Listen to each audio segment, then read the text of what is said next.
Welcome to my YouTube channel Physics with Rana Mudassir. Subscribe, like and share. I am going to discuss a very important and conceptual point about pair production process. The question is that show that pair production cannot occur in empty space. I have last two videos in which I have explored about pair production process, pair annihilation process and other key concepts about these two topics. But here there's a little review about pair production process. What is pair production? Pair production is a process in which radiant energy is converted into matter. So as a result, electron and its antiparticle positrons are produced. Here look at the figure that we have a photon that strikes on the nucleus, and as a result it will produce a material particles, electrons and positrons, electrons being negatively charged and positrons are positively charged. This is our actual question is that if we say that the pair production occurs, then there should be two laws that should be followed, should be held. First one is law of conservation of energy should be valid in this process, and the law of conservation of momentum also should be valid. So I have drawn here a vectorial diagram of this pair production process. Is that here we have a photon having momentum hv over c, so then strike with the nucleus and it will produce a pair of particles, that is electrons with momentum p, and also a material particle positron with momentum p.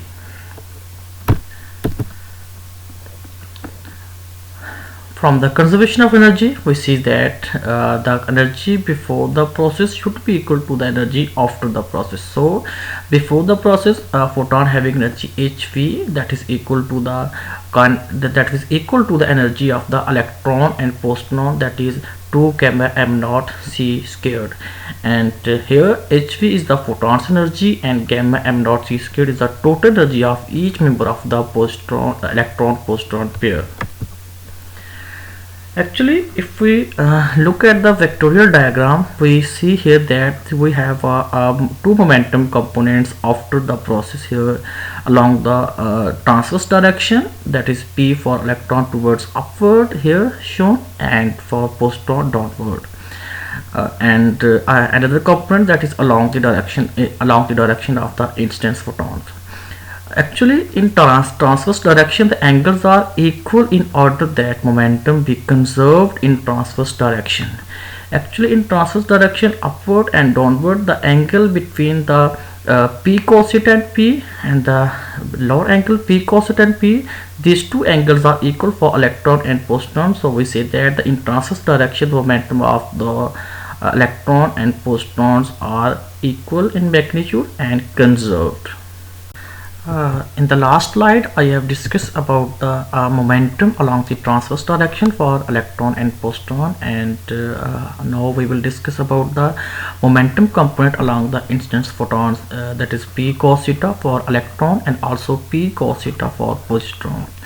While in the direction of motion of photon, for momentum to be conserved, it must be true that we know that the momentum before the process of the photon hv over c, and that is equal to the momentum components of electron and positron, that is p cos theta for electron and p cos theta for positron. So we add up and it becomes 2p cos theta, and here c is multiplied to the right hand side of this equation, and hv is equal to 2cp cos theta.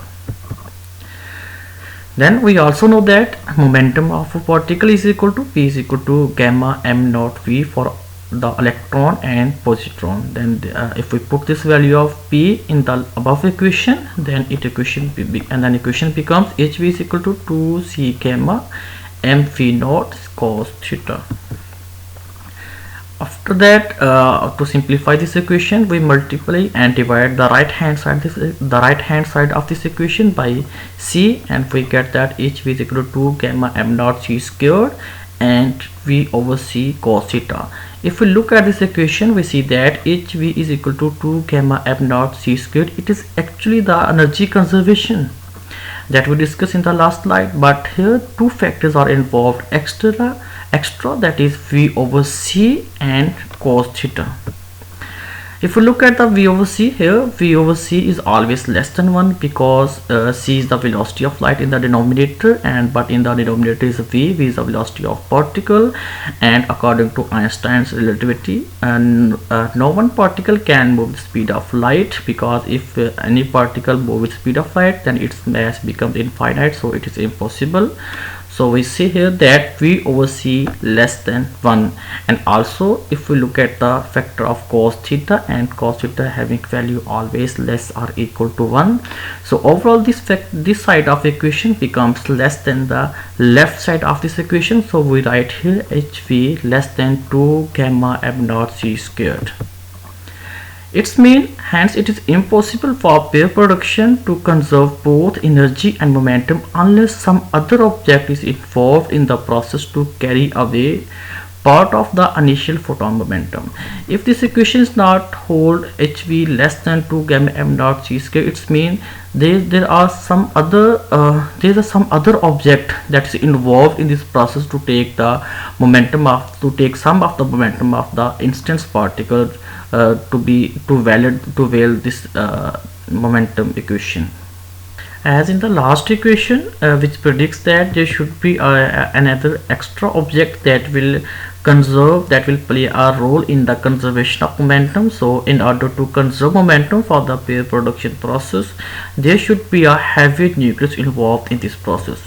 Look at the diagram. Here we have a photon that is passing through the nucleus, and it produces electron and boson pair. It is basically a pair production process, but here nucleus is responsible for to take this extra momentum to conserve momentum. Therefore, we can say that as a result, the nucleus takes some momentum of the instance photon without any significant changes itself. So this nucleus is responsible and also an important and key factor for the pair production process to occur in space. Thank you.